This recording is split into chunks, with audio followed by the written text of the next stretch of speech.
Welcome back, ladies and gentlemen, episode 8 of World of Mixed Martial Arts, our biggest show ever.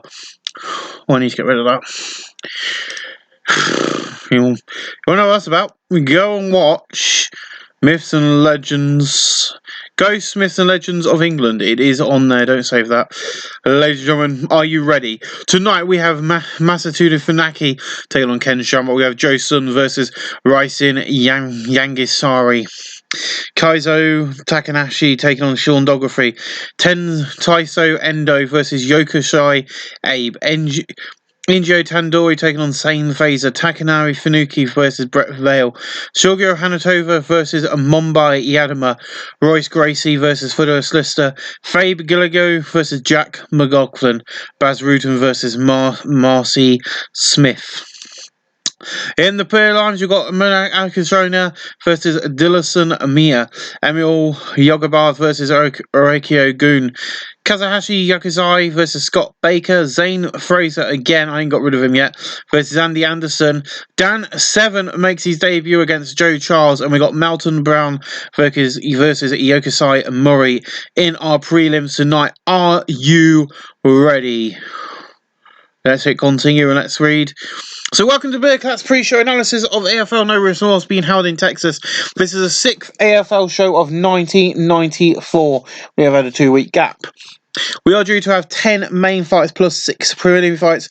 Headline is Masanato Funaki 7-0, 4-0, 4-0 in AFL against Ken Shamrock, who's 3-0 and 3-0 in AFL for the AFL Championship title. We also see Baz Rutten taking on Mercy Smith. Fabio fights Jack McLaughlin. The current number 9 ranked pound for pound fighter Kazuo Yakuzari makes his AFL debut, and the former 9 ranked pound for pound fighter Yujiro Tandoori will be competing. Funaki makes his first defence of the AFL Championship title, so that's what to set a new way for the belt. Funaki has summoned 4 of his last 5 opponents. This is the 4th time that Shamrock has main evented for AFL, the 2nd for Funaki. This is the first time they have fought. Shamrock has enjoyed a significant weight advantage. This is the first time these two have fought. Yaganasari has a 12-inch reach advantage. The betting odds of Yagasaki is the favourite by a huge margin. I love Jason, he looks awesome. Those eyebrows. This is the time these two have fought. The betting odds have Takahashi as a favourite by a large margin. Ando is number 8 ranked in the open weight AFL. Abe is 17th. This is the first time they have fought. The betting odds have Ando as a big favourite to win. This is the first time these two have fought. Phaser will enjoy a significant weight advantage. Phaser has a 7-inch reach advantage. The betting odds have Tandoori as a favourite by the huge margin. This is the first time these two have fought. Vale will enjoy a significant weight advantage. Vale has a 5-inch reach advantage. We have 1 pick for Funaki and 6 for Matt for that, so it'll be interesting to see what happens. This is the first time these two have fought. Yamanoda will enjoy a significant weight advantage. Betting lines have Yadama as a big favourite to win. This is the first time these two have fought. The betting odds have Gracie as a favourite by a huge margin, definitely. This is the first time these two have fought. The betting odds have Gaguao as a favourite by a huge margin. Now, there is some stuff going on into this show that I haven't mentioned, and that is a lot of these people, even though it says social media, I'm going to say the newspapers have been going at each other for low and leather, including these two, especially him really going at Jack McLaughlin. So it's going to be interesting to see how he takes that and how that's going to affect the fights, because I haven't seen that before. But yeah, everyone's going for him to win, so it's the first time these two fought. Rutten will be leaving AFL, or Rutten will be leaving AFL for this fight. Why? I'll use the main event. He has AFL standard. I don't know why he'll be leaving after this. Obviously, I haven't extended his contract.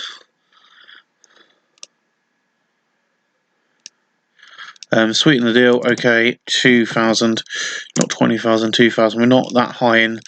He wasn't meant to be leaving, but obviously he is now. Baz Rutten. There we go. Everyone has picks for Smith to win. And then we're going to go to Okusai hasn't run since July of 1992.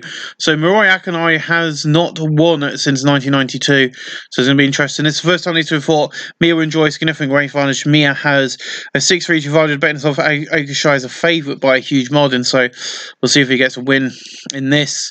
This is the first time these two have fought. Manny and Joy significant range advantage this year for the debut of Guno. And Manny's making his pro debut. The betting odds have Gino as a favourite by a huge margin. I don't know why I have 2 Emerald Manny yoga bars on the roster, but I do, because there's 2 in the database, and I actually forgot about that. They are different people, they're twin brothers. There you go, the twins. This is the first time these two falls. Baker and Joyce and way advantage. This is the for debut of Kazusagi. The Baker is making his pro debut. Nasty Sane Phaser versus Andy the Hammer Anderson. It's the first time these two have fought. Anderson will join Simulated Phaser has a 14 reach advantage. Anderson's making his pro debut. The betting lines have Phaser as a big win advantage. Of course, as you will know, he main evented our last show and did really well over there. He has coming fights for the UFS. But yes, so that was his last match where he lost in unanimous decision at Times of Trouble in June. The reason he's on the pre-show tonight is I wanted him to be on the card, and I couldn't get him on the main card because the main card was fully stacked. And Andy the Hammer Anderson's making his debut here tonight, so made sense. This is the first time these two have fought. Charles and Joyce in every way advantage. Both fighters make their pro debuts tonight. The betting odds have 7 as the favourite by a huge margin. And welcome back, the Beast. Welcome to making his debut tonight, the Beast Dan 7. Of course, this is the first appearance for Dan 7 in the database. I don't know why it's done this, but we'll have a look. Where is Dan 7? I don't have a side picture, which is annoying. But yeah, so the Beast Dan 7 is an American heavyweight fighter. He's a rookie year. He's a national caliber heavyweight. He couldn't fight for the AFL. He loves to pressure opponents by constantly striving to grapple. He's usually approaches overwhelm the opponents and takedown attempt after takedown attempt. So we'll see how he does tonight. He's 36 at this point so he's quite an old for his debut year. And this is our opening match tonight. I think this is the Mountain, the Punisher Brown versus Yokosai Murray. This is the first time these two fought. Bowen and Joyce in different way advantage. Murray has a 5-inch reach advantage, and Bowen is making his pro debut. Ladies and gentlemen, shall we kick off this card? It is going to be a big one. There is so many fights tonight, and we open with the prelims with Mountain, the Punisher Bowen against Yokosai Murray here tonight. And we'll see what happens. We've got 3 minutes on the clock. Big John McCarthy is the referee for this fight. Our judges are K-side are Perry Bruce, Il Ellis and Lance Doy. Manning is facing a major disadvantage in the fight. This is probably giving up at least 40 LBS. That may be decisive. And round one begins. Moy shoots straight in for the takedown. Moy has the takedown, Bowen pulls half guard. Moy tries to press the half guard, advancing his position with ease. He mounts Barry. Moy tries to pound on Bowen, but none of the blows land with any degree of power. Bowen tries to turn over and sweep Moy, but rolls too far and gives up his back. We're now at the halfway point of the round. Moy tries to get his hooks in but can't. Bowen attempts to turn over. Moy gets turned over onto his back and cannot stop Bowen spinning into the ground. We move into the final 60 seconds of this round. Bowen throws a few strikes, but they are without venom. Bowen fires off some rights, but Moy isn't troubled by them. Moy attempts to sweep Bowen. The sweep fantastic Moy has ended with a full mount on Bowen. Round 1 is brought to an end and the time runs out. I'm sorry, but Yokosai Murray there has that in my opinion. I think that is definitely 10-9 in the favour of Murray. I agree with that, definitely. Round 2 here, we're back on the way. Bowen moves forward, constantly trying to pressure Murray into exchanging strikes. Bowen looks to pressure Murray, stepping into the pocket. A jab is right from Bowen, and he hits Murray with a straight right. They stand and trade in the centre of the cage, but neither fighter gives or take any real damage. Bowen comes forward. Moy hits a jab in the exchange, but he gets suckered in by a ferret and is left exposed. Bowen connects with a nice jab, then he scores with a right cross. We're now at the halfway point of the round. They stand and trade in the centre of the cage, but neither fighter can land a good shot. There's under a minute left in this round. Circling wearily, Murray is looking for a chance to shoot. Bowen lands a left hand, then clunches Murray with a right hook. They come together and strike, but neither fighter does any damage. Bowen confidently moves in closer, looking to throw some strikes. Bowen can't hit a set-up left jab, but then hits a nice straight right. The time expires and we come to the end of round 2. God, this is a lot easier to do. So round 2 there, I'm going to give that one to Bowen, definitely, if you look at the fight metrics here, only one punch there, but Bowen had most of the punches and most of the stuff in that round. I'd say that's definitely 10-9 in favour of Bowen there, and I agree with that. My score now has them level at 19-19. Be interesting to see what happens in the next round. Bowen steps in to look on in and looks to unleash. It looked like we were about to see a shot from Murray, but Bowen was more aggressive and took the initiative. Bowen hits the left hand, but his big right hand follow-up misses. Moving forward constantly, Bowen is pressuring Murray. Murray throws a counter jab but misses. Bowen can't connect with a jab, but then he scores with a right cross, taking a few gulps of breath. Bowen's given the first hint where he's starting to tire a touch. Bowen steps forward and looking to strike. Bowen bobs out of the way of the jab and moves into the pocket.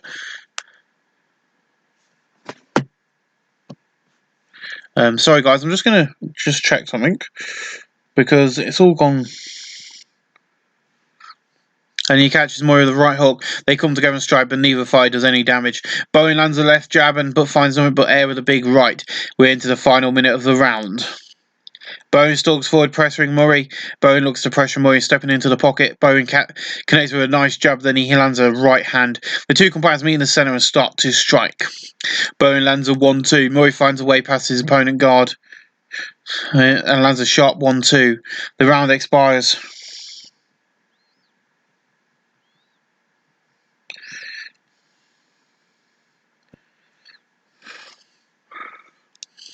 I'd say I'm definitely in favour, 10-9 in favour of Bowen. My score now is Bowen up 29-28.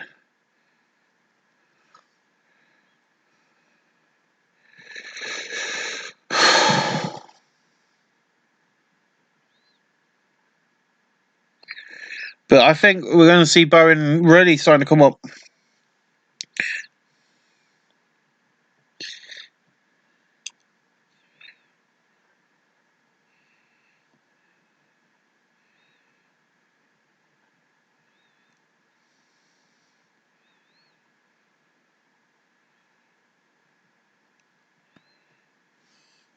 Um, 29 and that's the final. The battle for the fight, start of the final round here. Both fighters coming together and strike. Murray misses a right cross and leaves him wide open to the counter. Bowen comes in with a left hook. Murray chooses shooting on Bowen. Murray gets a takedown. Bowen pulls guard. Murray fires away punches, but does little in the way of damage. Bowen works some separation and tries to swiftly scramble his way into a better position. It's a bad choice, so as Murray sees the opportunity to leap forward and secure side control on the right side.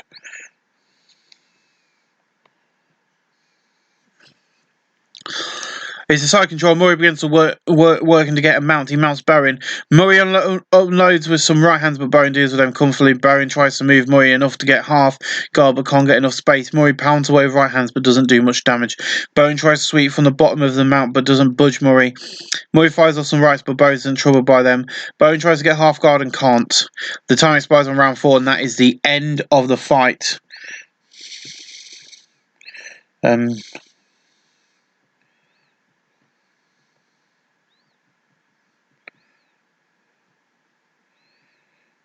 Diarrhea.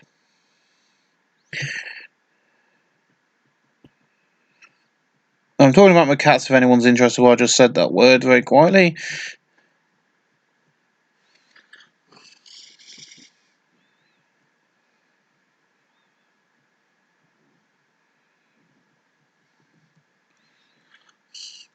I had to give that to Murray, but only a 10-9. The judges' scores are now being announced. All three judges have scored it 38-38. So the fight ends as an unanimous draw. Official result: Murray the Punisher. Bowen draws with Yukisai. Murray unanimous draw in 3 minutes of round 4. Did all 4 rounds there, and it comes to him.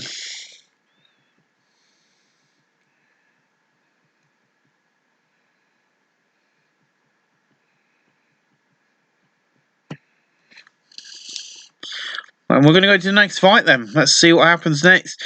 Of course, the Beast down 7 battles Joe the Goth Ghetto Man Charles.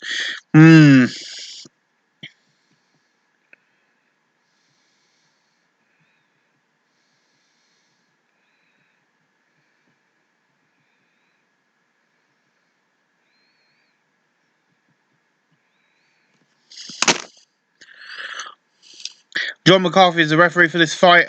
Our case-side judges are Perry Bruce, Il Ellis, and Lance Story. Charles is much larger fighter and estimate he must have 30 lbs at least on 7.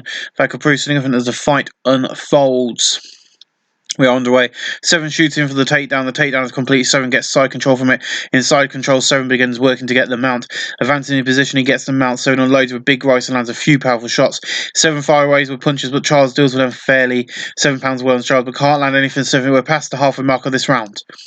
7 unloads with right hands, but doesn't do a great deal of damage. 7 pounds away than Charles and eats a few big strikes. The strikes are hard enough to force Charles to roll to the side, giving up his back in the process. 7 assertively gets both hooks in and seems primed to finish. 7 attempts to complete a rear naked choke, having both hooks fully in. Charles gets flattened out with the rear naked choke, and he is saved by the end of the round. Tough round, though. That's the time up and the end of round 1. I will be back. I'm going to edit this one together in a second. Welcome back. Episode 8 rolls on. Editing time. Yay. I hate editing. Well, this is now going to be uncut. It is literally uncut. We just literally finished round 1. We're going to have a quick look at the fight metrics. I think down 7 had that, really. Let's have a look. 1 of 1. Yeah, down 7 definitely got no. Joe the Ghetto Man had nothing in that. So that was an exciting round. Hopefully the fighters will continue with that pace in the next. I think 7 took that round 10-9 on my score side. As expected, the heavy favourite 7 is looking more comfortable this far. He looks very confident as he talks to his team. Well, that's fine. Round 2 begins. 7 looks like he was going to shoot, but Charles simply took the initiative first. Charles throws a quick 2-1-2, but doesn't land either blow. 7 shoots in for the takedown. The takedown is successful when he gets side control too. 7 keeps Charles guessing with a few quick strikes. 7 blocks Charles as he tries to transition into the guard. 7 is trying to move from side control to the mount. He doesn't get the mount, but he only because Charles rolled over and gave up his back instead.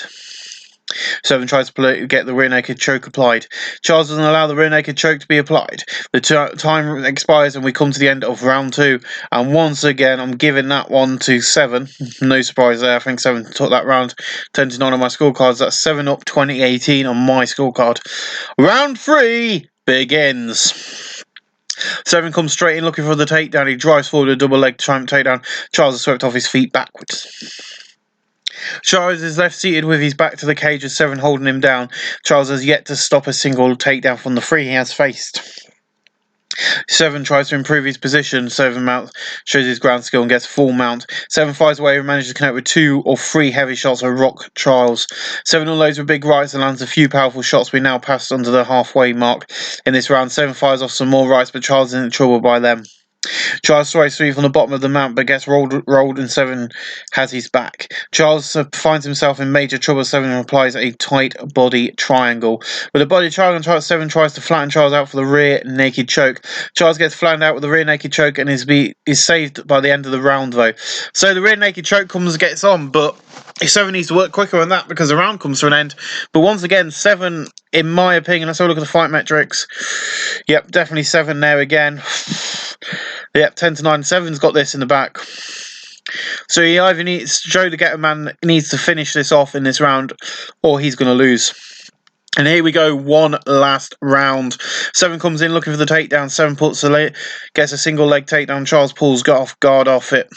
7 pounds away, but is unable to inflict much damage on Charles. Charles tries to pull 7 in close and smother him, but doesn't get anywhere with it. 7 tries to pass guard. We move into the second half of this round. 7 looks to get the mount, and he gets the mount. 7 pounds away, and Charles is having serious difficulty surviving them. 7 pounds away, landing several clean blows on Charles in the process. 7 unloads with some more right hands, but Charles deals with them comfortably. We have reached the time limit, and this fight is over. I'd say that's definitely 10-9 in favour of 7. The judges' scores are now being announced. The judges have scored it 40-35, Perry Bruce. 40-35 is Errol Ellis, and 40-36 is Lance Story. The winner by unanimous decision is the Beast, Dan 7. Official result, the Beast Dan 7 defeats Joe the Ghetto Man Charles. Unanimous decision in round 4 after 3 minutes. The fight is rated as being good. There we go, that's the debut of Dan 7 and Joe the Ghetto Man. And ladies, Dan 7 name checks all his sponsor, thanks all the fans who turned out to support him. Dan 7 celebrates winning his debut fight. Well, next up is Nasty Zane facing Andy the Hammer Anderson. This is his pro debut here tonight. Our judges of case side are Lloyd Griffin, Perry Bruce, and Earl Ellis. The fighters face off. Fraser towering over Anderson. Anderson fighting in front of home crowd tonight and gets a big cheer as he makes his entrance. Of course, we're in Texas. And here we go. A strange strikes happen right in the centre of the cage, but neither fight lands anything good. Fraser lands a left jab, but his big right hand follow up misses. There's a takedown attempt from Anderson. He gets the big takedown and manages to get side control as a result. And then throws a three-week looking punches as he decides his next move. And tries to ensue Fraser in a Wmma. Fraser stops Anderson from applying it. Fraser tries to sweep from the bottom of the side control but doesn't budge. Anderson unloads with rights but does fairly minimal damage.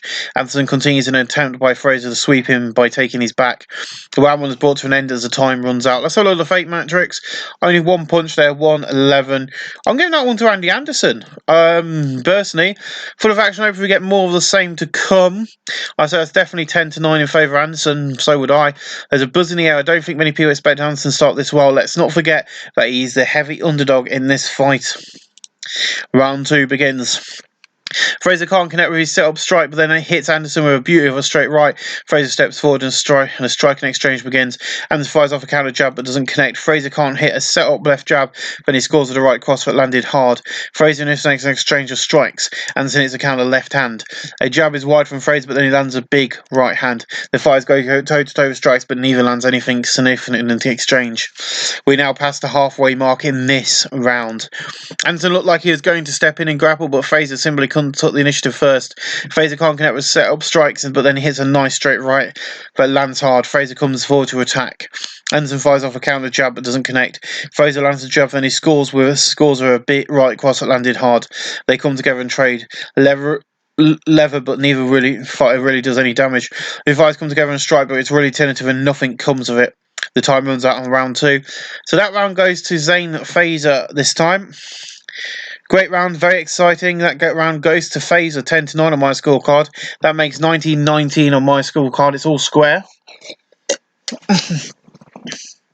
I'm reading that because I don't know what that means.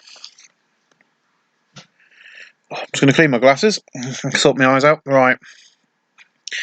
Just going to scratch my head. Oh, God. The one thing I hate about wearing glasses is the lenses get dirty and then you can't see out of them. And then when you clean the lenses, they get more dirty and you still can't see out of them. What the hell is blocking my eyesight now? I'm trying to record glasses. Can you stop buggering me up? It would be very nice if I could just record without worrying about having to see. That's better. I can see. God, it looks like HD. We're back underway. Fraser steps in forward and a striking exchange begins. Anderson misses with a left hand in the exchange. Fraser lands a left jab. Anderson avoids a big right. Fraser comes in looking to strike. Fraser hits a left hand but misses with a vicious right hand. For the first time, Fraser is starting to breathe a little heavy. Anderson backs off, hits a weak left hand. Fraser lands a jab and then hits Anderson with a beautiful right uppercut. Anderson collapses. That shock knocked him out. Zane Fraser takes the victory by way of knockout. The official was nasty. Zane Fraser defeats Andy the Hammer Anderson by knockout punch in 1 minute 9 of round 3. The fight is rated as being great. Are you finished reading the show? Yes. Zane Fraser name checks all his sponsors and thanks all the fans who turned up to support him. He then asks who he'd like to face next and answers that he still wants to face Renzo Gracie and hopes that fight can be put together soon. Wow. Where's my notepad? He wants to face Renzo Gracie.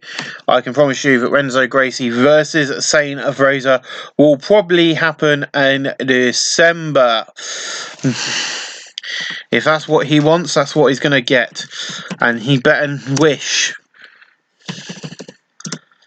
It is not going to happen. It will happen in December versus... I've got a December show coming up.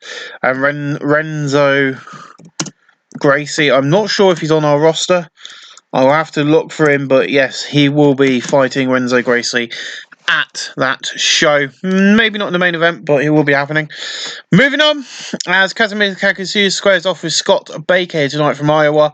Pro record 881, judo, pro record 0-0. He is a prelim because he's unknown. He's a American name value unknown. The same with him. This is why they're on the prelim. Mark Haynes is refereeing this bout. Our judges are Ellis, Lansdowne and Clifford Robinson. The weight difference is here is obvious, 25 lb to his opponent. That's the opening bout. Kagazar shoots him for the takedown. He has a takedown. Baker has to pull guard. Kagazar fires loads of punches but does it in a little way of damage. Kagazar blocks Baker as he tries to sweep from the guard. Kagazar is trying to work to get past the guard. Advancing his position, he passes to half guard, which is good. In half guard, Kagazar begins to work to get side control. Baker can't do nothing about the pass and gets mounted. Kagazar attempts to set up an armbar on Baker from the mount. Kagazar gets the armbar, sinks it in deeply, and Baker has to tap. The winner by submission is Kazanagi. And the official was Kazuyu Kanzagaki defeated Scott Baker by submission armbar in 2 minutes 26 of round 1. The fight is being rated as being great. So the 3 minutes is not a problem, as we saw in the last episode as well, guys, which was recorded earlier today for me, where submissions were coming thick and fast in round 1. It was like submission central for me, and I think that is something we need to look out for and pay attention to, because it's happened again, and he's now 8-9-8-1, and he is 0-1. Let's see what he says. Kazuya thanks everyone to connected to Takado Dojo for helping prepare for the fight, and he sponsors for support, and he sponsors for supporting financially. As he wants to fight next, he said he'll fight anyone who's put in front of him, but he thinks Rickerson Gracie would be a particular good contest. Okay, so that might be an interesting one to look into, putting together, and we'll see if that happens. And when it does happen, I don't think I actually have. It's not. It is interesting when these guys.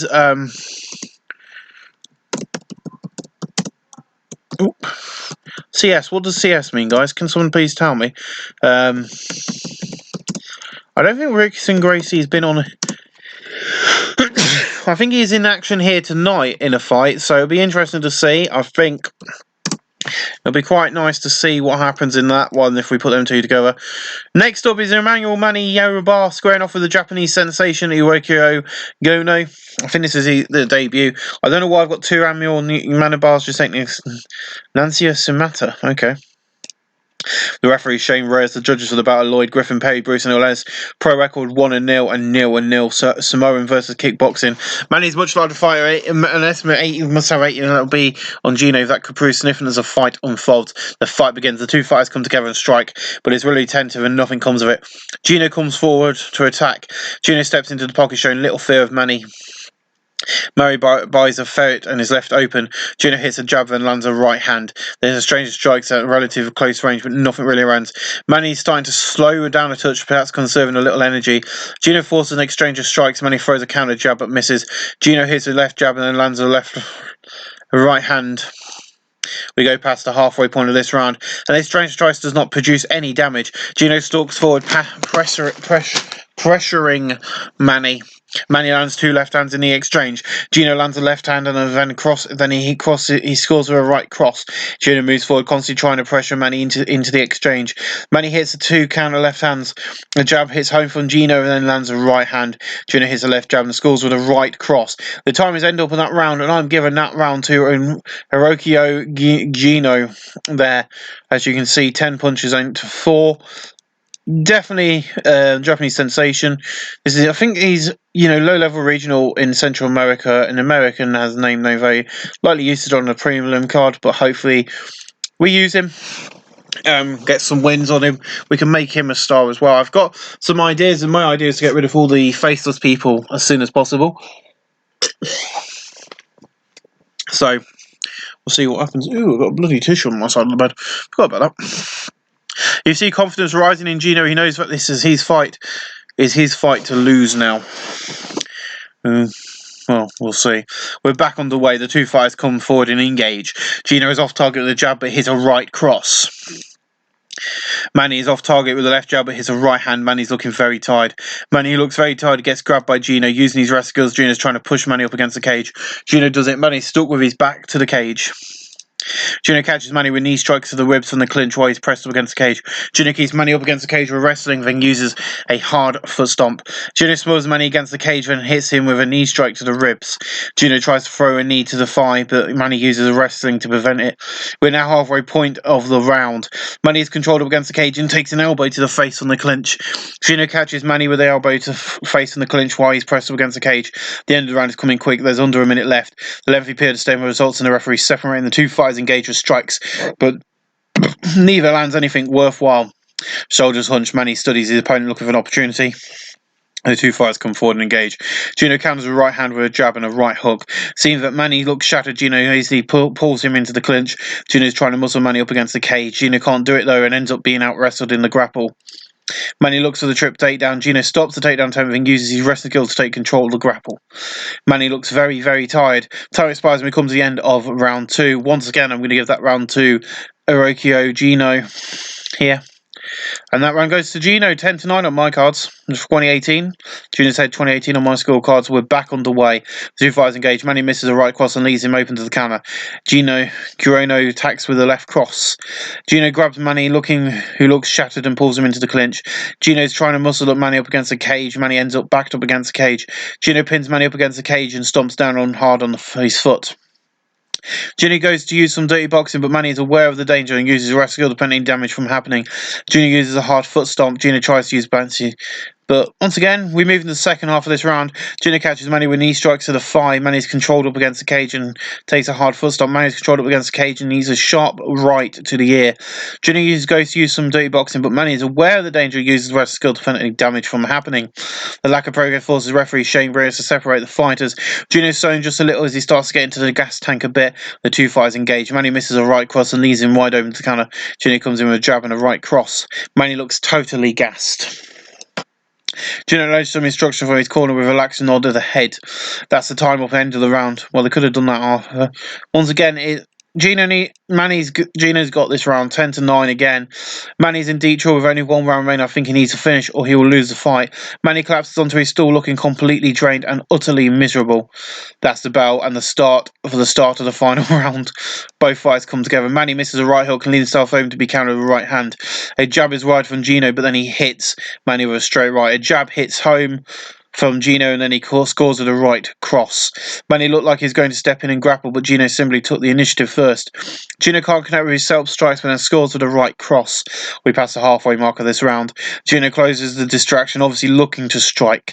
Manny appeared to be going to try and get in close, but Gino took the initiative first. Gino fails to find a home for his jab, but then hits Manny with a straight right. A few deep breaths betrayed that Gino is starting to get into the deeper reaches of his gas tank. Lower bad see Manny try and get some grappling style, but Gino was more aggressive and took the initiative. Gino hits a left jab and then hits Manny with a straight right. There's under a minute left of this round. Gino moves in closer, looking to open up the attack. Manny may have been aiming to get in close, but Gino aggressively took the initiative. Gino hits a left hand, but his big right hand follow-up misses. Gino moves in closer, ready to attack. A jab is wide from Gino, but then he lands a right hand. They engage in the center. Manny's off target with the jab, but hits a right cross. Gino lands a left jab, also connects cleanly with the right hand. Gino doesn't look like he has much left in the tank. The two combatants meet in the center and start to strike. Manny misses a big right hand, allowing Gino to counter with a jab and a right hand. Looking shattered, they all but collapse into each other's clinch. The fight comes to an end as the time limit expires. Well, I'm afraid the Japanese sensation has won this tonight, 10-9. The ring announcers have given official results. Score 40-36, 39-37 and 40-36. The winner by unanimous decision is the Japanese sensation Irokio Gino. Official Japanese Gino defeats Emmanuel Manyanimba and managed decision of 300. The fight being rated as average. I knew it wouldn't be the best. He name checks everyone at the Taika Dojo, all racial sports, and all his friends, family, and supporters. Visibly delighted, Irokio Gino celebrates starting his AFL career with a win. Well, ladies and gentlemen, we are here for I think this is the last of the prelim fights tonight. It's Maniro Orochi goes ahead with Danielson Miyai in the Alpha Open Weight division. This is our final prelim match here tonight. And then we've got 10 main card fights coming up for you, including the main event of Ken Shamrock versus Funaki for the AFL Championship. This show is stacked. Our referee is Mark Haynes. Manny is much larger fighter and estimated he must have £50 at least on Hiroki Shai. That could prove significant as the fight unfolds. That's the opening bell. They touch gloves. We got Shuto versus Rito Liviara. Hiroki throws a punch, but Mia was equal to it. Mia gets hold of Hiroki Shai. Mia attempts to wrestle Hiroki Shai to the ground. Mia doesn't get the takedown. Hiroki Shai instead wrestles his way into the controlling grapple. Hiroki Shai shows some dirty boxing as he grapples with Mia. Hiroki Shai is trying to muscle Mia up against the cage. He does so and now has Mia pinned up against the cage. Hiroki hits a big knee to the stomach. Hiroki catches Mia with a massive elbow to the face. Hiroki Shai catches Mia with a powerful knee strike to the stomach while he's pressed up against the cage. Mia takes a hard foot stomp.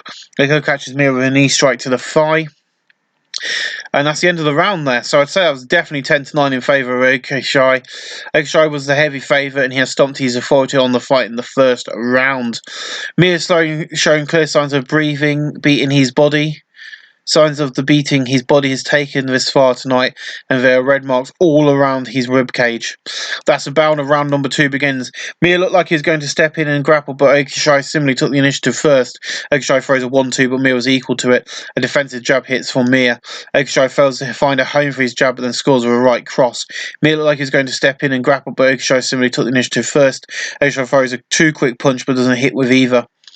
Hiroki Shai throws a 1-2, but Maya was equal to it. We move into the second half of this round. Mia hits a tentative left hand, but neither with anything. A jab hits home from Hiroki Shai, and he scores with a right cross. There's under a minute left in this round. Mia appeared to be going to try and get in, but close, but Hiroki Shai took the initiative first. A 1-2 from Hiroki Shai fails to land. Mia steps in, seemingly willing to take strikes if it means getting close enough to wrestle. Hiroki Shai can't connect with setup strikes when the scores with a right cross. Mia is able to grab Hiroki Shai with control of the clinch. Mia tries to complete a takedown. Mia doesn't get the takedown. Hiroki Shai instead wrestles his way into a controlling grapple.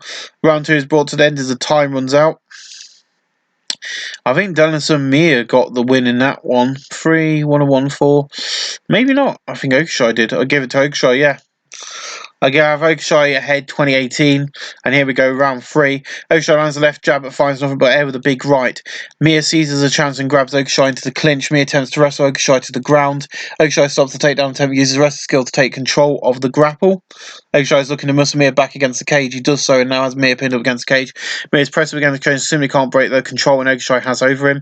The next minute sees them engaged in close quarters dirty boxing. Hiroki Shai shows some great control, keeping Mia pressed up against the cage. They remain there hitting each other short punches for the remainder of the round. The time expires and we come to the end of the fight 3, around 15, so we'll see what goes happen. Yeah, Hiroki Shai, Mia needs to really finish him off in this fight round, otherwise he will lose the fight entirely. Our last round, round 4, begins. Coming forward, Mia is willing to take hits if it means able to get close enough to grapple. Hiroki Shai connects with a nice jab and then lands a right hand.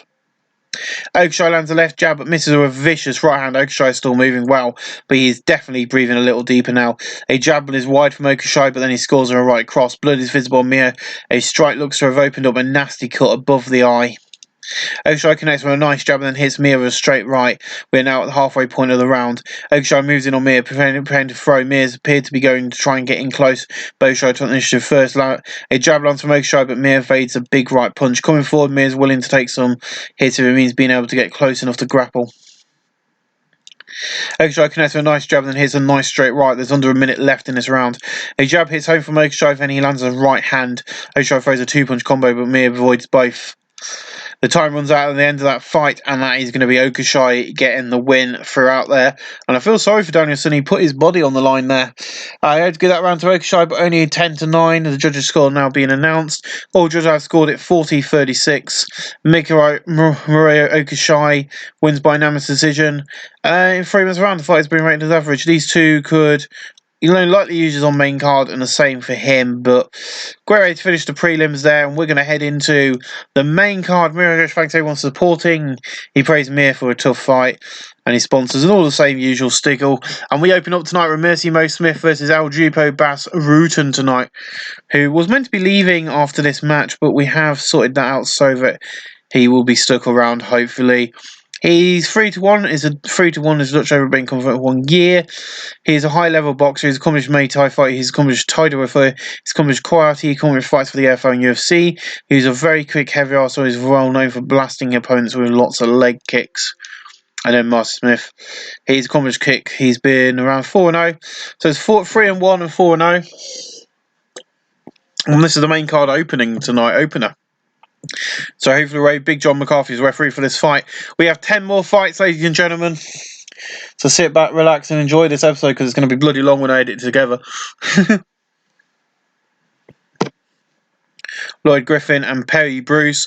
We are underway. We start with the touch of gloves. Both fighters come together and strike. Rutten uses the left jab and doesn't find a mark with the right hook. Smith hits the left jab and also hits a spinning kick to the body.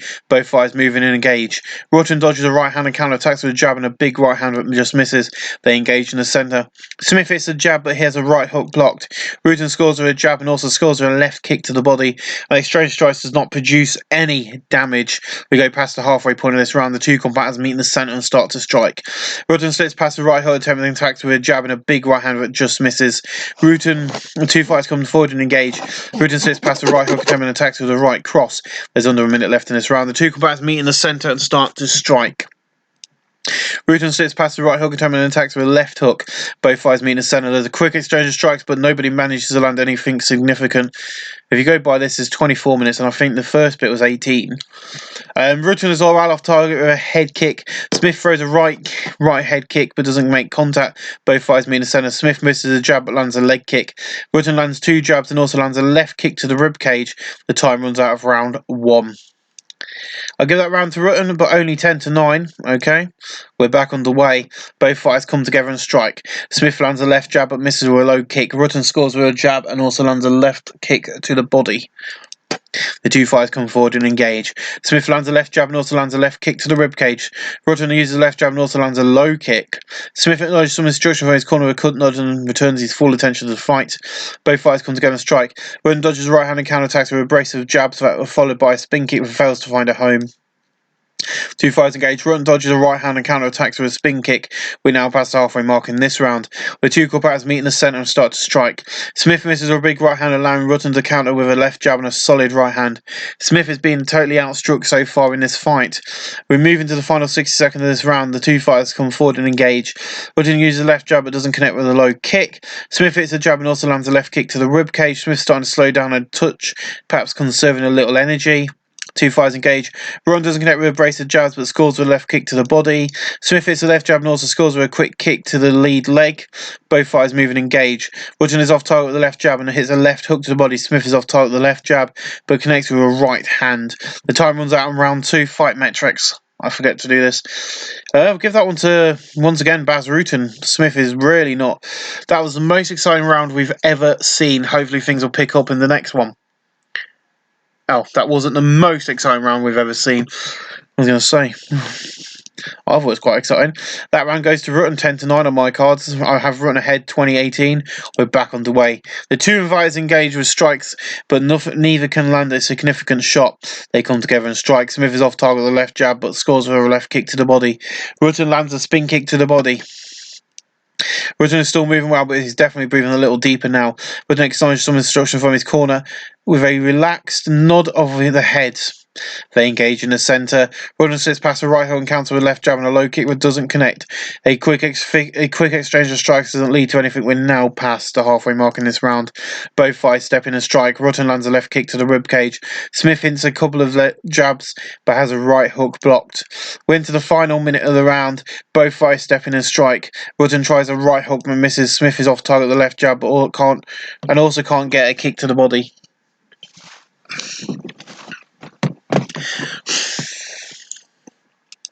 They come together and strike. Smith throws a leg kick but doesn't make contact. Rutten sees an opportunity and attacks with a left jab and a right hand but narrowly fails contact.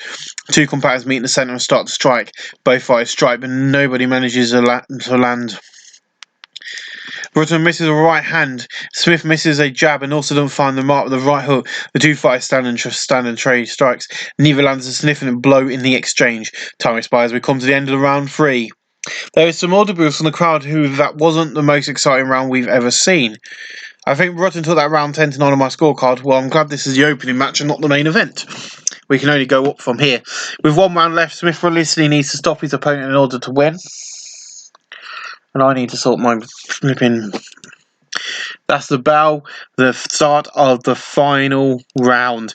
Both fighters come together and strike. Smith misses with a big right hand, allowing Rutten to counter with a jab and a head kick attempt that doesn't connect. Smith is definitely slowing. His gas tank is being challenged here. They come together and strike. Smith is off target with the left jab but lands a spin kick to the body. Rutten misses a jab but hits a left to the body. Both fighters move and engage. Rutten conjures a right hand with a couple of jabs that's followed by a spin kick to the body. They engage in the centre. Rutten has a right hand that's blocked. Smith misses a jab but also comes up short on a body kick. We are now the halfway point of the round. Both fighters come together and strike. Rutten hits a left jab and also lands a left kick to the ribcage. There's under a minute left in the round. They come together and strike. There's a flurry of activity, but neither fighter is able to land a tally strike. Rutten is off target with the left jab and also doesn't connect with a spin kick to the body. Same old stuff with this fight. Smith doesn't connect with the left jab and also go and get the kick to the body. Breathing very hard, Smith is looking ragged. Rutten is definitely showing his gas tank is being challenged here. The exchange of strikes doesn't go well. Time displays around 4 and that's the end of the fight. Thank God for that. Rutten wins. I'm sorry, but it's obvious that Rutten wins 39-37. Al Bazrid is winner by unanimous decision. The fight has been averaged. I'd say it should be worse than that. Appalling. In which Fabio Gaya competes against Jack Mulligan. Now we need to get some backstage business involved here. This guy here, Fabio Gugalu, has been absolutely dissing Jack McLaughlin in fucking in the newspapers. It says social media. I'm changing to newspapers. So it's going to be interesting to see what happens. Our referee is Shane Weirs. Okay, so judges are Lloyd, Griffin, Perry, Bruce, and Ellis. This is our second main fight. So after this fight, there will only be 8 more fights to go. And if you discount that, there will be only 7 fights to go until we see Ken Shamrock. We start with a touch of gloves. Goffin chooses to shoot in on McLaughlin. The takedown surfer gets side control too. Goffin tries to lock McLaughlin into an armbar. The armbar is followed by McLaughlin has no option but to tap out. Fable McLaughlin takes the victory by way of submission. Official result is Fable McLaughlin distracts McLaughlin's submission armbar in 55 seconds of round 1. The fight's rating is good. I was expecting that, to be honest. I was quite expecting him to get the win. He said he was going to win. And he did as he said he was going to do. So, no surprise there for that quick win there. And he just thanks all his sponsors and his fans and then goes home. Next up is a match in which Royce Gracie, who will be appearing in December, and he will be taking on Rickerson Gracie, actually. I thought it was Royce Gracie. Renzo Gracie and Rickerson Gracie are both being booked. No one wants to face Royce Gracie. Takes on Thaddeus Luster here tonight from California versus Torrance from California. Judges are Perry Bruce, Ellis, and Lance Dew. We'll see what happens here tonight. We are underway. We start with a touch of gloves. Gracie shoots in for the takedown. The takedown is complete. Gracie gets side control from it. Gracie's trying to move from side control to the mount. Luster rolls to the side to try and escape, but the mount only succeeds in giving up his back instead. Gracie tries to get the rear naked choke applied. Gracie finds out Luster with a near choke trapping deep and forces the tap. The winner by submission is Royce Gracie, and he does it in 1 minute 45 of round 1. The fight is rated as being good. So Royce Gracie defeats Thunder's Luster with submission with the rear naked choke in 1 minute 45 of round 1. The fight's been rated as good. That's 2 now. Those have gone down relatively quick, which leaves us with 7 fights on the card, and only put that finger there and then put that one down.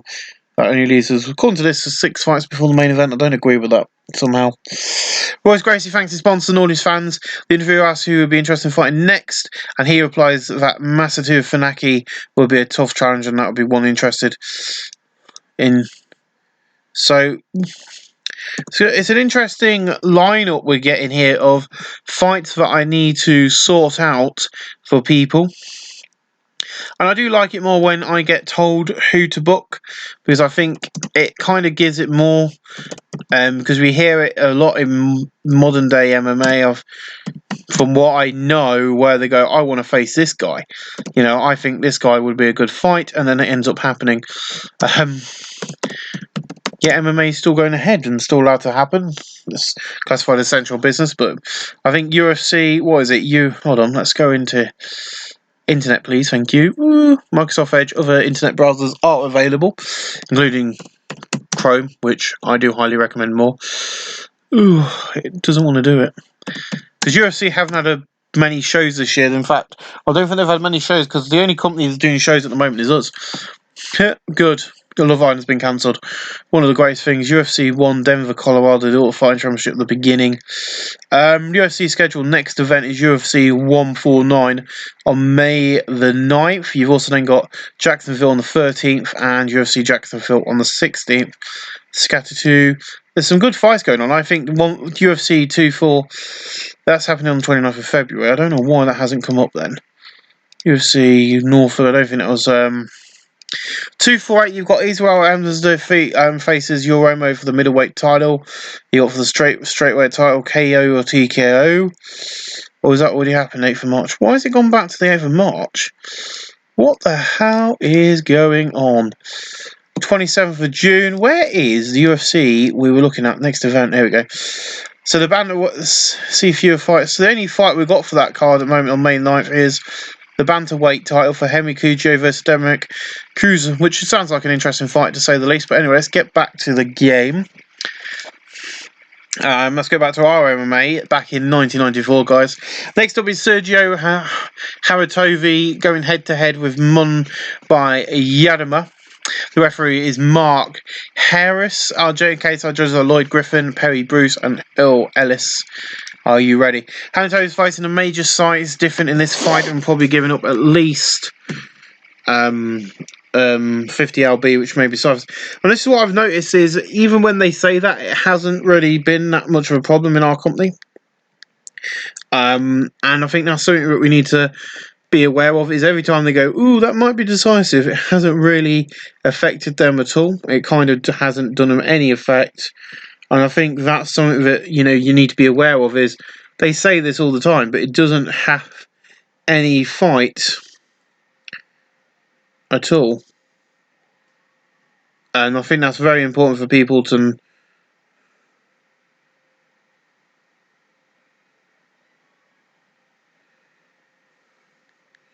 And I think that's very important for people to realise as well.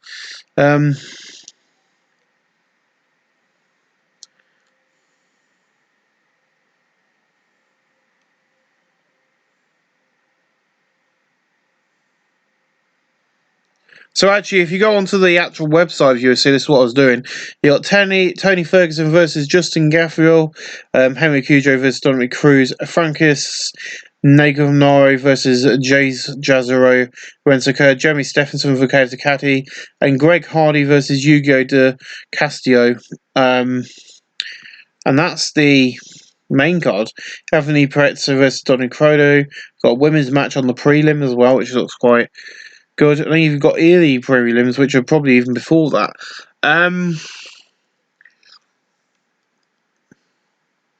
Let's close that down. I don't need to open. Up and coming, past. So UFC Fight Night was the last thing what we had. 248 Fight Night. So obviously the shows a bit like what I would classify in wrestling as a house show when they go to locations, and they just put on a little show for the fans. So it's obviously not a televised event. Right. Anyway, let's go on with this. The fight begins. They touch gloves. Wmma shoots him, looking for the takedown. The takedown is successful. Harati Tonavai pulls guard. We're already going to be going long, Josh, so stop looking at UFC fight card for the next show and concentrate on this, which I'm going to watch. Last time I watched the show was CM Punk's match. Yadama tries to break guard of Hanatov Perez, looking for a leg lock opportunity. Hanatov can't manage the guard and allows Yadama to grab a knee bar, forcing a submission. The winner by submission, Mumbai Yadama. And the visual is Manbai Yadamar defeats Sergio Hanatova by submission and knee bar in 1:15 of round 1. The fight is being rated as good. That takes his record up to 7-5-2. And that takes his pro record to 3-4. Not bad. And actually the size difference in weight did take effect in that match, I do believe. Well, ladies and gentlemen, we're going to move on to our next match, which is Tanaka Fook faces Brett Vale here tonight, and we are ready. Australian referees are five for this match. The judges are O. Ellis, Lance Doy, and Clifford Robinson. Fook is facing a major size disadvantage fight, as we've seen quite a lot in this company. That does happen quite a bit, and when we start getting into 1996 and 70, and this is 1996 and 1997, I'll probably start adding more weight classes and splitting the roster a bit. But for now, we probably could get away with it, but I'm not going to do it just yet because I'm quite happy having everybody face everybody. It's quite interesting. But we're going to start sorting some stuff out. Round 1 begins. They start with a touch of glove. A jab lands from Vale, but finds nothing with air with a big right. Vale moves in on Fruit, preparing to throw. A punch from Vale fails to land. The two fighters come together in a clinch and start wrestling. Vale aggressively gets to a dominant position. Vale is looking to muscle Fruit back against the cage. Vale manages to and controls Fruit up against the cage. Vale presses Fruit up against the cage. 60 seconds go by with something of a stalemate happening. Neither fighter being able to improve their position or generate an advantage. Vale smothers Fruit against the cage and uses dirty boss skills to his advantage. Vale pins Fook up against the cage and hits a couple of nice right hands to the side of the head. That time runs out on then round 1. I'll give that to Brett Vale, hands down. We will be doing a special Japanese show. Yeah, it was a bit of a snoozer. Agree with that. We're going to be doing a special Japanese show coming up very soon, and I'll be called AFL Live in Japan. Because we've got all these Japanese fighters, so we're going to go to Japan when the time's right. Not for probably another year. Probably this time next year we'll probably go to Japan with a show. There's the bell and round number 2 begins. Vale connects with a jab, but Fook avoids a big right.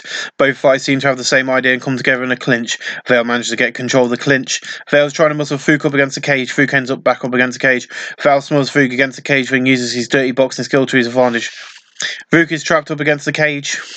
They engage in a grueling close-up battle of short strikes for roughly a minute. Showing his ability to exert control, Vale smothers Fook up against the cage. A stalemate endures until the end of the round as neither fighter risks leaving a crucial opening that the other can exploit. The time is up and that's the end of round 2. I want to give that round to Vale, but only a 10-9. I'll give that round to Vale. My score has Vale 20 up. We're back on the way. Fook has looked like he was angling to grapple but couldn't take the initiative. Vale connects with a jab and hits a nice straight right. Vale lands a left jab but misses with a vicious right hand, circling really. Fook is looking for a chance to get close enough to grapple. A jab lands on Vale, but Fook avoids a big right. The two fighters clinch. Vale's aggressive. Vale's trying to muscle Fook up against the cage. Vale achieves it, pinning Fook up to the cage. Vale hits Fook, is pressed up against the cage with a nice short uppercut.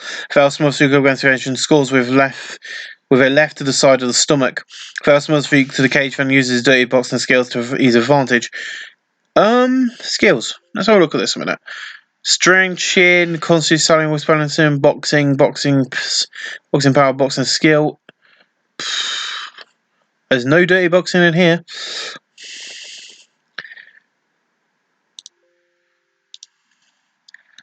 Vale picks up Fook up against the cage and hits a couple of nice right hands to the side of the head. Fook is controlled up against the cage and he's a sharp right to the ear. Time expires when it comes to the end of that round. I'd say definitely 10-9 in favour of Vale. Even if he can take this final round, I can't see Fook winning. On the judges' scorecard, he needs a finish.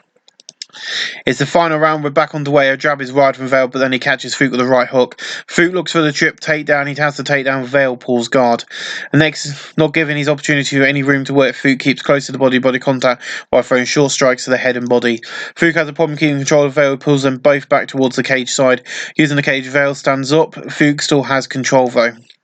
The scrabble has allowed Fook to slip behind though and now has back full control. Fook looks for a trip takedown while holding Vale from behind. Vale vigilantly defends it, but eventually does get taken down. Fook is on top of the turtle up Vale. Fook is too slow to stop Vale getting back up. Vale's still moving well, but he's definitely breathing a little deeper now. Vale can't connect with a jab, but then catches Fook with a right hook. Vale throws a quick 1-2, but doesn't land either blow. The time runs out and the round is over, and so is the fight. I'll give that round to Fook, but I think Brett Vale has won. That one goes to Fook, 10-9 on my card.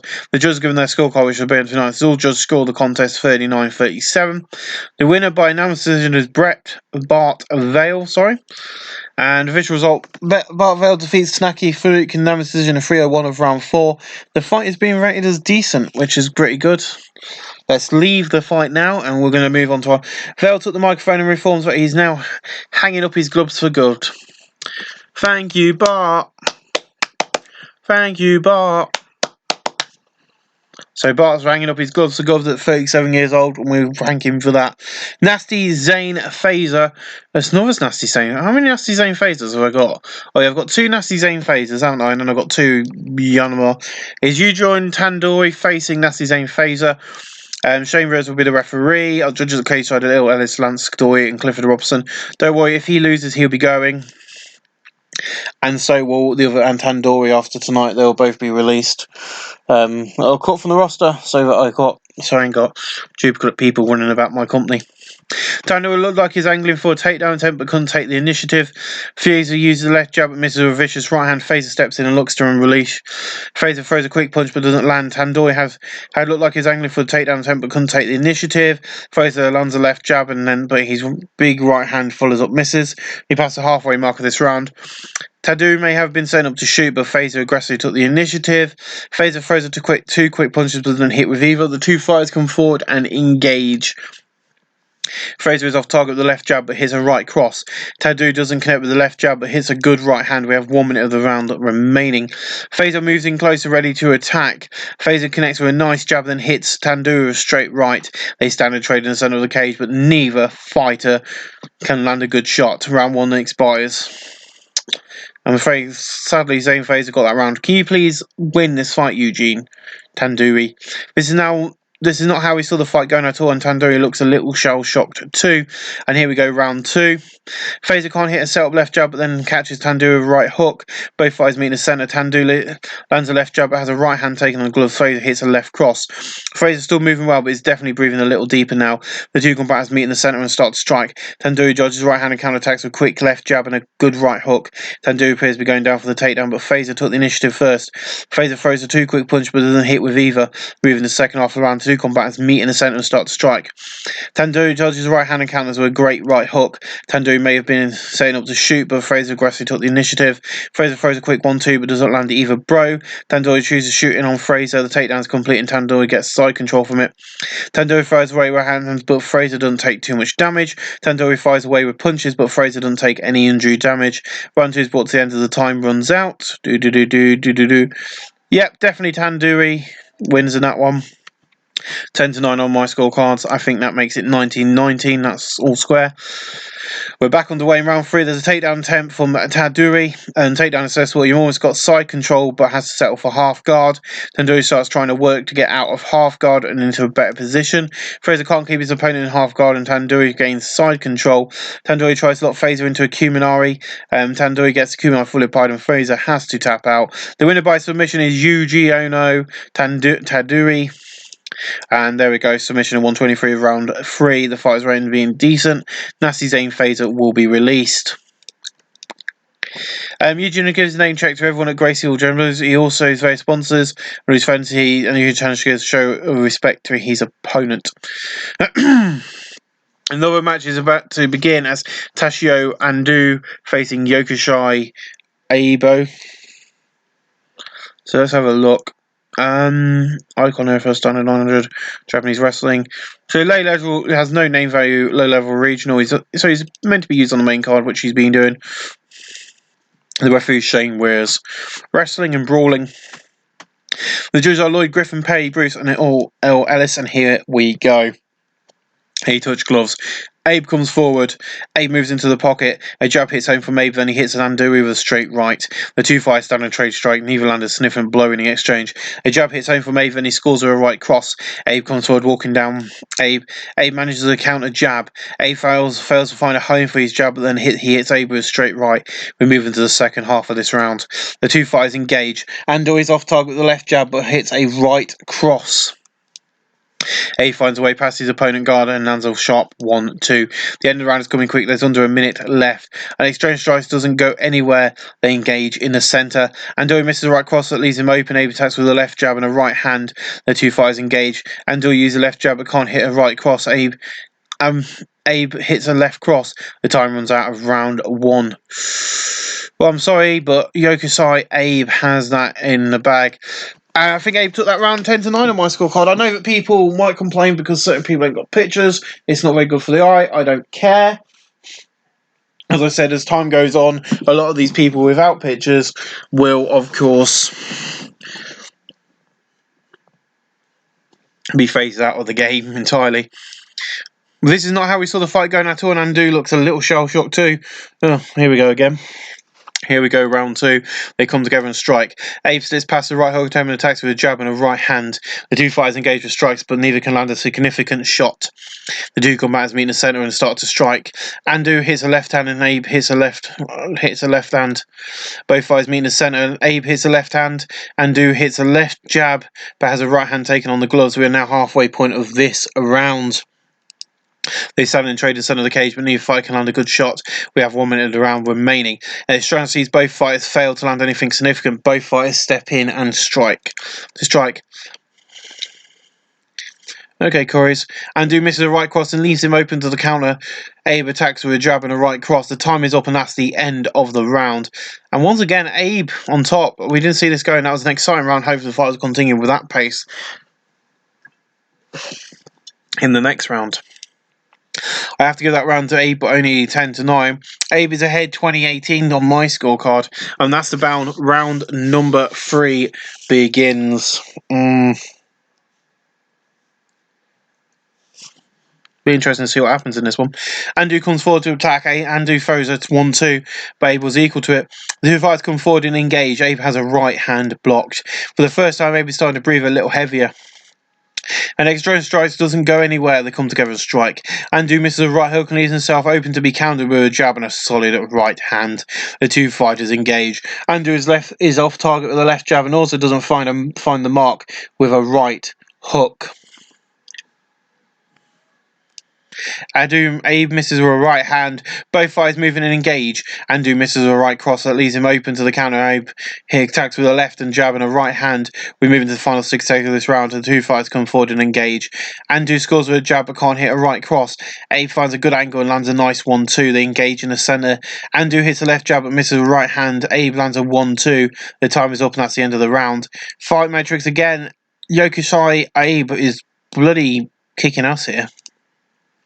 Yep, but I only have, only a 10-9.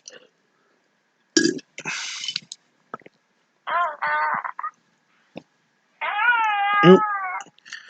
I just had to move the baby, and it's not a real baby. It's the baby from Mandalorian. Andu is in neutral with only 1 round remaining. I think he needs to finish or he'll lose the fight. Our last round, round 4 begins. Both fighters move in and engage. Andu hits a left jab but misses a right hand. Abe misses a left jab but connects with a right hand. The two fighters come forward and engage. Abe connects with a left hand. Andu uses a left jab but has a right hand absorbed in the glove. Two fighters come forward and engage. Abe doesn't connect with the right hand. Andu doesn't find a mark with the right hook. For the first time, Andu is starting to breathe a little heavy. The fighters go toe-to-toe strikes but neither lands anything significant in the exchange. Abe looks very tired, clinches rather than trying to move. Andu looks looking to muscle Abe back against the cage. Andu does it. Abe is stuck with his back to the cage. We're now past the halfway mark in this round. Andu smothers Abe against the cage and uses dirty boxing skills to his advantage. Andu looks to sweep the leg in order to execute a sharp trip. Andu uses a superb outside leg trip. Andu takes the back of Abe directly off the lockdown. We're into the final minute of the round. Andu tries to finish Abe off with a rear naked choke. Abe defends himself well against the choke. Abe tries to turn over and sweep Andu but can't do it. Andu attempts to complete a rear naked choke. Andu flattens Abe out with the rear naked choke and in deep and forces a tap out. So even though Yokusai Abe had all of that done in the last few seconds of round 4, Toshihai Andu, the person who everyone had to win this match, gets it. And the official roll is Toshihai Andu defeats Yokusai Abe by submission with the rear naked choke in 2 minutes 53 of round 4. The fight being rated as good. Let's finish that. Let's move on. Toshihai Andu thanks all his sponsors for backing him, and also thanks his family, friends, and supporters. Toshihai Andu says that it was a tough fight and given the show's respect to Yokusai Abe. Ladies and gentlemen, we now move in. Next up is Kazuhei Takahashi facing Sheen Dogafi, and I do believe this is the final match before we get into the semi-main and main event of this evening's Prestige show. How long have we been running for now? Yeah, so it's going to be about an hour, just over an hour long thing. So the referee is Shane Rears. Okay, so the judges are Bruce Ellis and Lance Dewey. The fight begins. The two fighters touch gloves.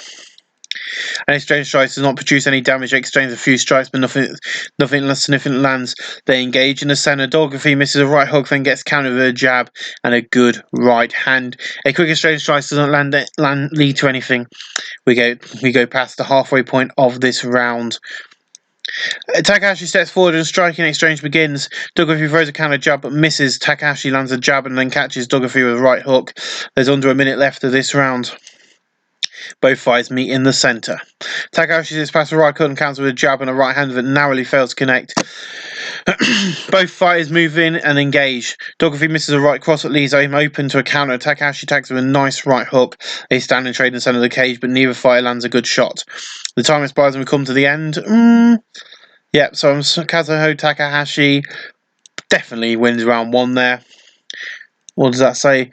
I only give that round to Takahashi, but only 10-9. Takahashi was very happy with that first round. He's certainly living up to the position as being the heavy favourite to win this fight.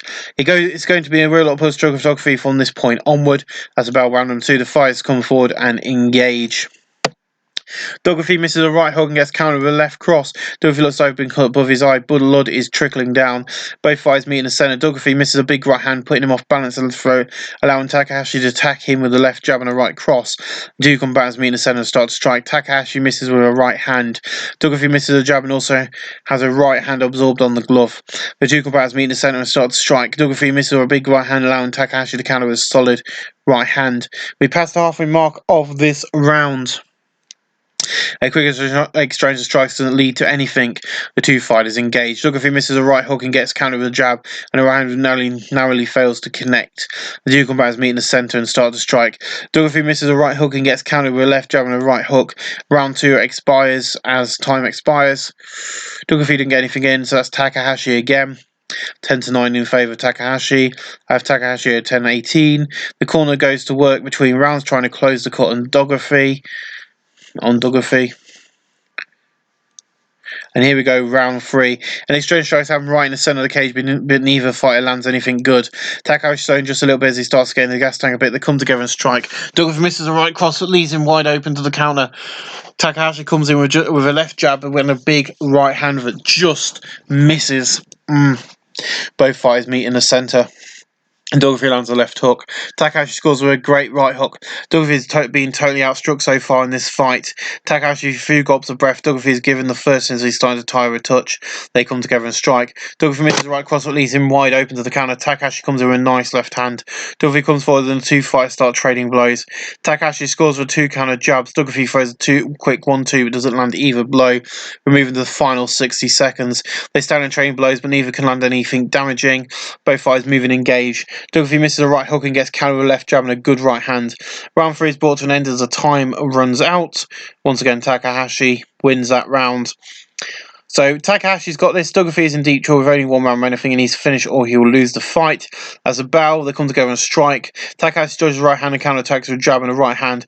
Takahashi, looking in shattered, initiates he can buy some recovery time. Takahashi uses dirty boxing and gets in a few crisp punches on Doggerfee as they grapple. Takahashi's looking to muscle Doggerfee back against the cage. Doggerfee is stuck with his back against the cage. Takahashi pins Doggerfee up against the cage and hits a couple of nice right hands to the side of the head. Takahashi smothers Doggerfee against the cage and uses his dirty boxing skill to his advantage. Moving to the second half of this round, Takahashi smothers Doggerfee against the cage and stomps down on his foot. Takahashi pins Doggerfee up against the cage and hits a couple of nice right hands to the side of the head. Takahashi looks very tired out there. Doggerfee is trapped against the cage and Takahashi punishes him with some dirty boxing.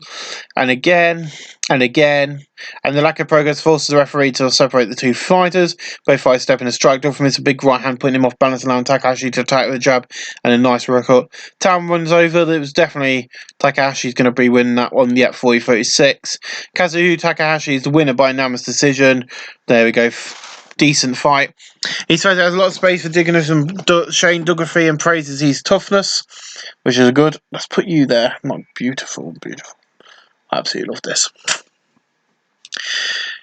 And the co-main event is up next. Is Joe Sunagate up against Raishin Yanagazi in the NFL Openweight division from Huntington Beach, California. I absolutely love those eyebrows. That's why I wanted him.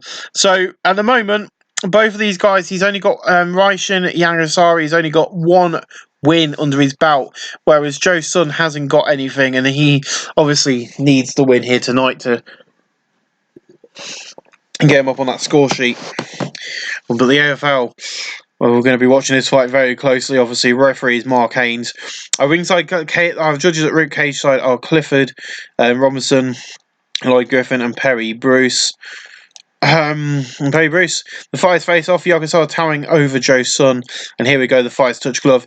They stand and change, but all the shots are either off target or are safely dealt with. Yagasari comes forward, and the two fighters start trading blows. Joe Sun misses a left hand in the exchange. Yagasar lands a left hand and then hits a nice straight right. And exchange tries to happen right in the center of the cage, but nothing comes of it. We go past the halfway point. Moving forward, constantly Yagasari is pressuring Joe Sun. Joe Sun lands a left hand in the exchange. A jab lands from Yagasar, but finds nothing but air with a big right. Yagasar steps forward with striking exchange begins. Joe Sun throws a counter left jab but doesn't connect.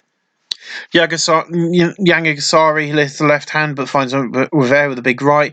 The end of the round's coming quicker. There's under a minute left. Yagasari comes forward to force a striking exchange. Joe Sun manages a counter jab. A jab is right from Yagasari, but then he hits Joe Sun with a straight right. Yagasari can't connect with a setup. Strikes but then hits Joe Sun with a beauty of a straight right. The two fighters engage. Joe Sun misses with a big right, allowing Yagasari to counter with the right cross. I'm giving that one to Yagasari. Yeah, sadly. I say that's definitely 10-9 in favour of Yagasari. I'm just going to feed a load of young people who don't deserve to be on the main card to Joe Sun, I think, from now on. Because I like him. You see the confidence rising. Yagasari knows he has this fight. This is his fight to lose now. Round 2 begins. Yagasari can't hit a set-up left jab, but then hits Joe Sun with a beautiful straight right. Both fighters step in. Oop. Joe Sun misses a big right hand, putting him off balance, allowing Yagasari to attack with a good right hook. As good as somehow Yagasari can use his huge reach advantage to win striking battles. Yagasari is starting to slow down a touch, perhaps conserving energy. Joe Sun had looked like he was angling to grapple but couldn't take the initiative. Yagasari hits the left jab, then hits Joe Sun with a beauty of a straight right. The two fighters stand and trade strikes, but neither lands anything damaging. We now pass the halfway mark. The two fighters come forward in exchange. Yagasari counters with a right hand with a jab and a right cross. The end of the round's coming quick. There's under a minute left. Yagasari hits a left jab and scores with the right cross that landed hard. The last hit did some damage. Joe Sun is covering up a bit and is clearly hurt. He slumps against the cage, looking to dazed and unsteady. Joe Sun eats a right hook and is barely still no more. The cage is the only reason he's still upright. A big right hand catches Joe Sun flush and snaps his head back. The ref sees snuff and jumps in to stop the fight. Joe Sun wasn't offering enough intelligent defence, and that looked like a late call. The referee should have gotten in there earlier. Rice and Yagasari takes the win by technical knockout. In round 2, 2 minutes 35. Good. Ladies and gentlemen, it's a tough fight and give show respect to Joe Sun. Ladies and gentlemen, it is now time for your main event of the evening. Masataki Funaki competes against the world's most station man Ken Shamrock in the AFL division. And this is an AFL championship title fight. Of course, Masana Funaki is 7-0. Ken Shamrock has had 3 fights for us in the past year since signing, and that does mean, my friends, that he is 3 wins every time he's appeared. At Masters Awards, he bought Marco Russo. He then beat James Matthews and Mumbai Yadama by submission with a knee bar in the last 2 in an enormous decision in September 99. This is our main event. Are we ready? Shane Rose is our referee. The judges are Lloyd Griffin, Perry Bruce, and Neil Ellis. The fight begins. The two fighters touch glove. The two fighters get up close and start wrestling for position. Sharma seems to be the aggressor. Sharma turns to wrestle Funaki to the ground. The takedown is coming over. Funaki is on his back and has to pull half guard. Sharma fires off a few punches as he catches his breath. Sharma loads with some right hands, but Funaki deals with them comfortably. Sharma blocks Funaki as he tries to get enough separation to scramble up. Shamrock pounds away, but Funaki calmly deals with him. Funaki gets some separation and tries to scramble for position. He may get a choice that gives Shamrock the perfect opportunity to get side control. The end of the round's coming quick and there's under a minute left. Shamrock throws a few right hands as he takes momentum plan ahead. Shamrock throws a few strides, but he's clearly slowing things down so he can catch his breath. Shamrock throws away a punch, but only a few actually manage to find their way through. The time expires and we come to the end of that round 1. I think Shamrock 10-9 in that on my scorecard. What's the high level regional? Mid-level regional. Then here we go, round 2. They come together in a clinch. Shamrock seems to be the aggressor. Using his wrestling skills, Shamrock's trying to push Funaki up against the cage. Shamrock can't do it, though Funaki defends it well. Shamrock tries to wrest Funaki backwards up against the cage, but Shamrock manages it and controls Funaki up against the cage. And able to get free, Funaki smothered up against the cage. Exchange close quarter punch from the position of about 60 seconds. Showing his ability to exert control, Shamrock smothers Funaki up against the cage. 30 seconds goes by with something of a stalemate happening, neither fighter being able to prove the position will generate an advantage. Shamrock tries to maintain control, but Funaki wrestles his way out of trouble and circles back to the center. Two fighters come together in a clinch and start wrestling. Shamrock to get control of the clinch. Shamrock trying to muscle Funaki up against the cage. Funaki ends up back up against the cage as round 2 transpires. That's Shamrock again. Yeah, Shamrock took that round 10-9 on my scorecards. I think it makes it 2018 Shamrock, and that's the bell for round 2. The two fighters clinch. Shamrock looks like he's gotten the better of the clinch. With control of the clinch, Shamrock tries to complete a takedown. Shamrock has the takedown and gets side control from it. In side control, Shamrock throws a couple of punches designed to keep Funaki guessing. Funaki tries to move guard, but Shamrock doesn't allow it. In side control, Shamrock throws a couple of punches designed to keep Funaki guessing. Shamrock blocks Funaki as he tries to transition to guard. Shamrock throws a 3 weak looking punches as he decides on his next move. Shamrock blocks Funaki as he tries to transition to guard. The referee decides there is a lack of progress being made and standing back up. Up close, they start wrestling. Shamrock wrestles his way to a dominant position in the clinch. Using the skills, Shamrock's trying to push Funaki up against the cage. Shamrock can't manage it. Funaki fought it off. Shamrock's trying to push Funaki so that his back is up against the cage. Funaki ends up backed up against the cage. Shamrock showing his grappling ability by trapping Funaki up against the cage. That's a reminder of the round sees them engage in close quarter dirty boxing, and the time is up, and that's the end of round 3. Some fans are booing after that round because it didn't feature much action, and I have to give it to Shamrock, but only 10-9. It's about Funaki. He's running out of rounds. There's the bell. Round number 4 begins. Up close, they start wrestling. Shamrock manages to get control of the clinch. Shamrock tries to wrestle Funaki backwards and up against the cage. He does so. Now Funaki is pinned up against the cage, showing his ability to grind down his opponent's Shamrock's keeping Funaki pressed up against the cage. The next minute or so sees them engage in close quarters dirty boxing. We're now halfway past the round. Funaki's stuck with his back against the cage, pretty much trapped there thanks to the control that Shamrock is exerting. The next minute or so sees them hitting each other with short punches from that position. The rest of the grappling against the cage has been going on too long and brings them back to center. Up close start wrestling. Funaki is aggressive in the clinch. Funaki looks for a leg takedown by sweeping legs. Shamrock has no answer to the slick trip and he's left under down side control. Time expires. Fight metrics. Shamrock again. Yeah. Funaki's injured to only one round remain. I think he needs to finish or he'll lose the fight. Yep, definitely. And here we go. Both fighters want to get close and they get in the clinch. Funaki is the aggressor. Clinch with Shamrock. Funaki looks to try and take him down. Funaki doesn't get the takedown. Shamrock instead wrestling his way into controlling the grapple. Clinch with Funaki. Shamrock looks to try and take the down. The takedown's coming. Funaki is on his back and pulls half guard. Looking to catch his best, Shamrock's content just throw a couple of punches to the body. Funaki tries to transition to full guard but can't manage it. We're now at the halfway point of the round. Shamrock pounds away with rights but fails to land his sniffing and blow. Funaki uses an untuck to work some separation but quickly scrambles. There wasn't enough separation. Shamrock was able to catch him and secure side control. We're moving to the final 30 seconds of this round. In side control, Shamrock catches his breath and content just to throw a couple of punches to the body. Shamrock fires off a few punches as he catches his breath. Funaki tries to move guard, but Shamrock doesn't allow it. We reach the time limit and this fight is over. This has to go down as 10-9 rounds to Shamrock. Here comes the official score, and all the judges score the contest as 50-45. The world's most dangerous man, Ken Shamrock, runs by unanimous decision, and Ken Shamrock has won the AFL Championship and knocked Funaki off at the first hurdle, which was not what I was expecting, actually. And Ken Shamrock defeats Mr. Funaki by unanimous decision in round 3. Unanimous decision of 3 minutes of round 5. The fight is being rated as average. Yeah, which is good. Ken Shamrock thanks all his sponsors for backing him. Also thanks his family, friends and supporters. Ken Shamrock says that winning the AFL title is unbelievable and a great moment in his career. And there you go. You can see commercial critical rating 68%.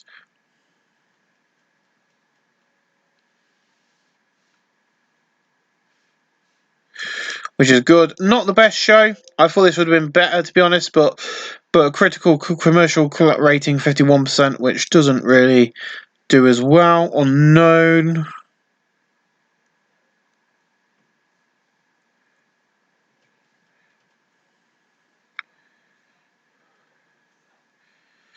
Average good. So the main event, so we got a 55, which is low level national. commercial, 51 actually. So actually 51 is high level, regional, sort of in that area. We're going to close that, increase by 0.7%. Let's close all this down. Let's give that allow multiple. What are the winners? KO. I thought we had a KO over the night. Oh yeah, there it is. Knockout of the night by Shane Fraser on beating Andy Anderson. Let's go. So there's the roundup of all the biggest winners. How much did Ken Shamrock win tonight? Where is Ken Shamrock on this? There's Brett Vale, Jane McGolligan, Danielson. There he is, 1,899 he made tonight. Let's go to the main screen now, guys. We're going to have a quick look and show you some of the other events we've got. Clean up school history file. So what I do want to look at, that's Kevin Rosser we're looking at the moment. His main event of just finished, control of being victorious, being massive faculty to win the AFL Championship. Show results session of Blue Cat. We've got Fury, Impact, and Glory Days coming up. Now, let's cook. Hello. You knew? Brett Vale enters the card battle as the AFL. Lord Harkins ready for Joey Ron King. Jason Ferry, Alex Cook, and he's coming and fought like us.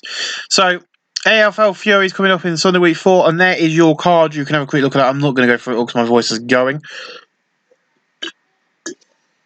to heaven, but as you can see, some good fights on there for that night. I think it's going to be an interesting evening.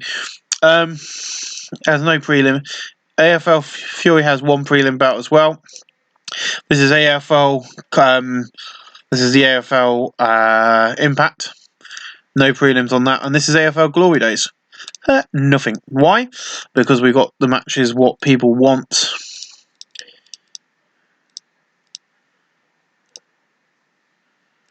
Yeah, well, we got 4. Oh, it's meant to say 4 years and 4 fights. So we should see him come back very soon. Obviously, I offered him 2,000, so he still want the 2,000. There we go. So what I will be doing is I will be fast forwarding to when these absences are over. We're looking at 9 days roughly. So I'll be fast forwarding 9 days, get this show booked. Hopefully, getting these 3 matches booked onto that card as well, and we'll see you guys again real soon.